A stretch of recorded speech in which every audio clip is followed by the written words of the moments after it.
Why do we look to the stars?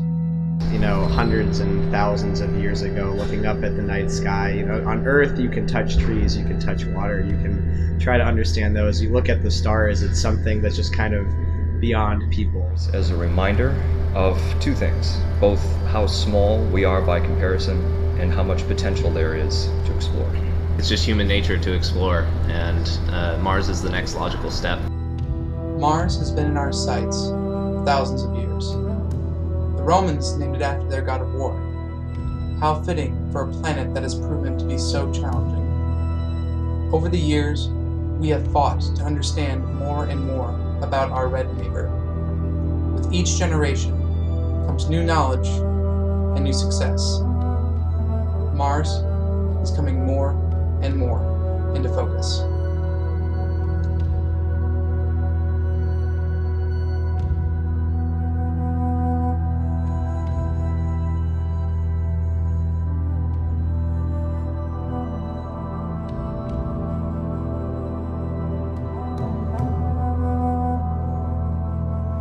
Touchdown confirmed. We're safe on Mars.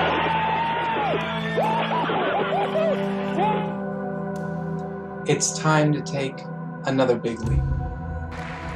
By the mid-2030s, I believe we can send humans to orbit Mars and return them safely to Earth. And a landing on Mars will follow, and I expect to be around to see it. It's because of the work of our NASA employees, contractors, and partners in classrooms, boardrooms, laboratories, and even garages across the country. That's why I say NASA is better today than it's ever been before. This week, in the company of astronauts, I was honored to sign the NASA Transition Authorization Act right into law. With this legislation, we renew our national commitment to NASA's mission of exploration and discovery. I'd like to visit Mars? Yeah, for sure. I bet everyone wants to visit Mars. Staying on Mars will be tough.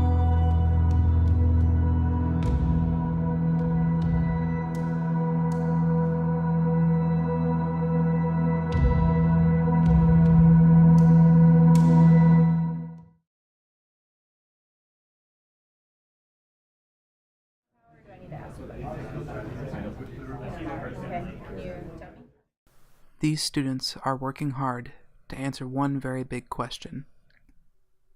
How do you have 50 people live on Mars? It takes all the skills, all the expertise, all the different perspectives to go take on this incredible challenge of taking us to Mars.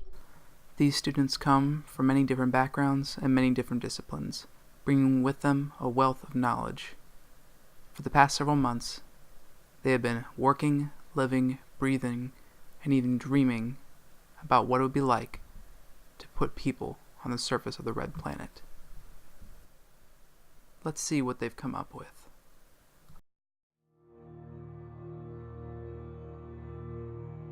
A multitude of new and emerging technologies are incorporated into the design of the mission. The interplanetary vehicle ferries a new wave of explorers to Mars. Habitation modules provide a home for the trip. Crew vehicles take the crew to and from the IPV. Finally, chemical kick stages provide the energy to push the craft into deep space. The entry, descent, and landing of mission assets requires the utmost precision and control. An inflatable heat shield protects the payload from the fires and stresses of re-entry. While still supersonic, engines fire, bringing the cargo gently to the surface. In all, 40 metric tons of material can be landed.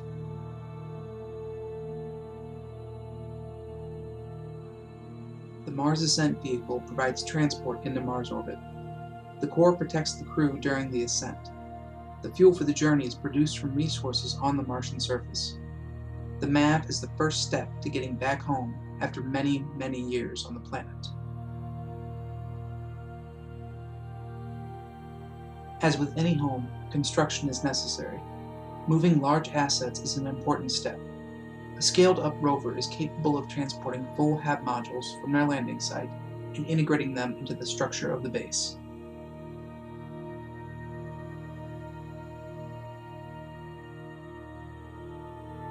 Surface power is provided from a multitude of sources.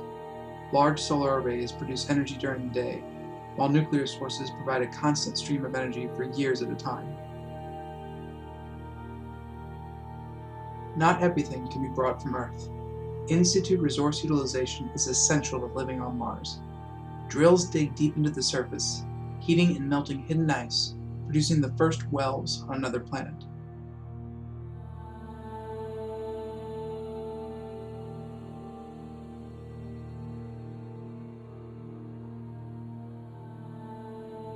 On Earth, food is plentiful. On Mars, it's another story. Greenhouses provide the crew with most of their dietary needs. Also, they give a little bit of a green touch to a notoriously red planet.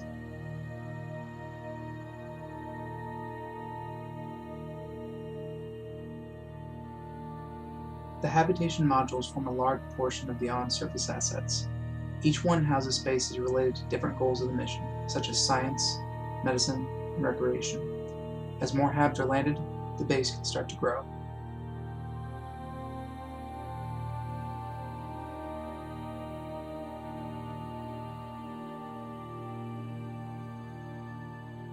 By 2048, the first Gen 2 habitation module has arrived. By 2060, 30 people are living on the surface of Mars. By the time 2080 comes around, 50 people have finally filled out the capacity of the base. At 2095, the base is sustaining 80% of food production. By 2103, mankind will have had a presence on Mars for over 60 years. Even with the best planning and the most intricate designs, many will still wonder, why go to Mars at all? What makes this effort worth it?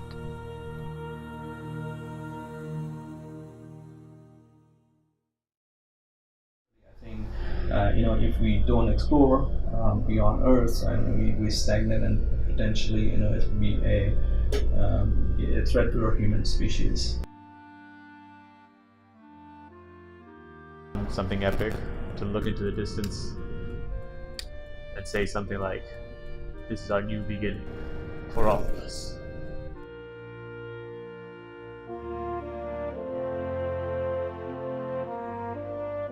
My key interest is trying to understand the past habitability, the chances that life might have existed and been preserved on the surface of Mars.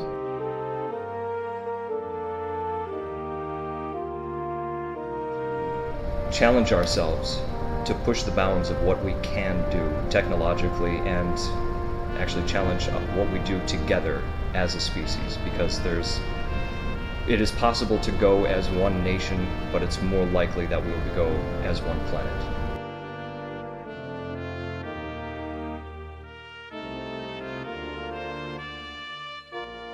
Well, any journey has to start somewhere. Going to the moon would be easier. But going to Mars would truly challenge us. The challenge of Mars is one that we will never forget, no matter how long we live or how far we may go.